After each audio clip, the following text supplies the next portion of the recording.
नमस्ते दोस्तों, हिंदी के महत्वपूर्ण प्रश्नों का अध्ययन करेंगे जो यूपी बोर्ड कक्षा 10 के विद्यार्थियों के लिए महत्वपूर्ण है और परीक्षा में सभी प्रश्न जो है पूछे गए हैं।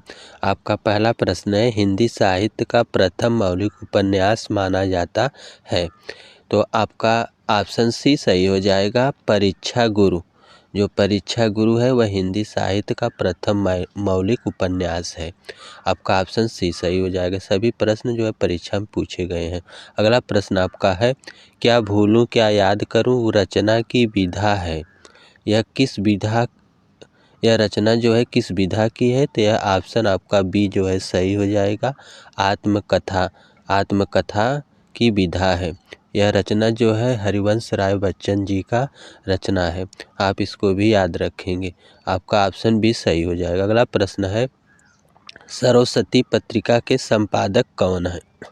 तो सरस्वती पत्रिका के संपादक जो हैं, ऑप्शन आपका डी सही हो जाएगा। महावीर प्रसाद द्विवेदी जो हैं ये आपके सरस्वती पत्रिका के संपादक हैं। ऑप्शन डी आपका सही हो जाएगा। यह भी प्रश्न परीक्षा में आया हुआ है। अगला प्रश्न है, मोहन राकेश का प्रसिद्ध नाटक है अजातशत्रु, सिंदूर की होली, स्वर्ग की झलक, आधे अधूरे।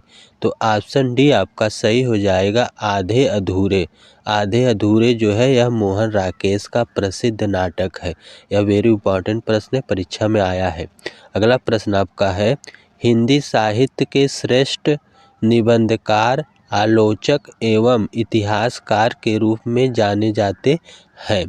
बालकृष्ण भट्ट, पद्मलाल पुन्नालाल बख्शी, रामचंद्र शुक्ल, इनमें से कोई नहीं। तो आपका ऑप्शन सी सही हो जाएगा।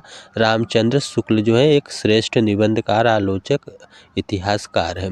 अगला प्रश्न आपका है, निम्नलिखित में सर्वनाम है। तो ऑप्शन आपका सी सही हो जाएगा। यह क्या है, सर्वनाम है।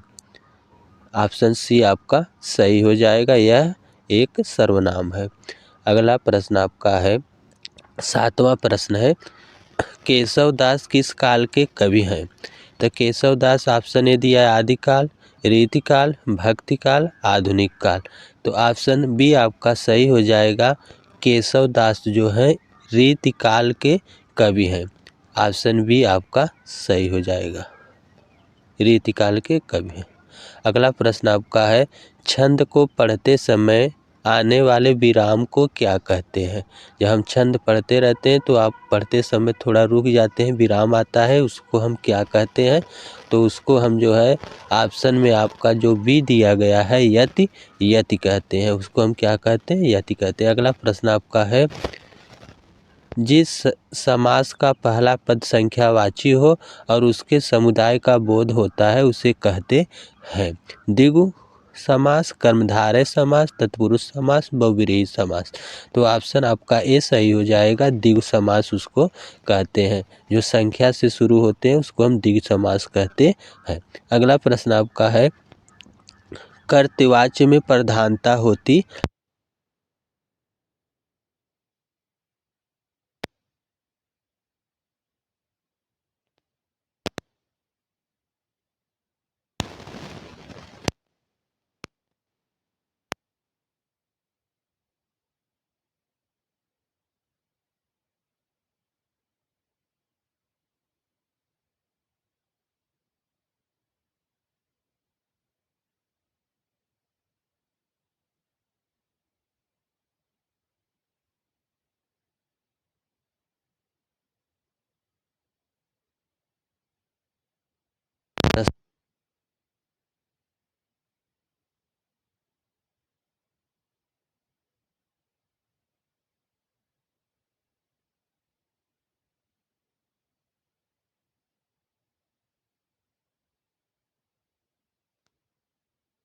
8 भेद होते हैं। तो ऑप्शन आपका बी सही हो जाएगा। अगला प्रश्न आपका है, हिंदी साहित्य में किस काल को रीतिकाल कहा जाता है।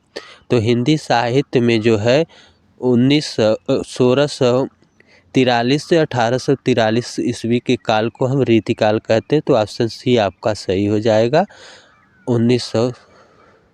अगला प्रश्न आपका है, कवि वचन सुधा पत्रिका के संपादक थे, तो कवि वचन सुधा पत्रिका के संपादक जो है भारतेंदु हरिश्चंद्र जी हैं। तो ऑप्शन सी आपका सही हो जाएगा, भारतेंदु हरिश्चंद्र। ऑप्शन सी आपका राइट है।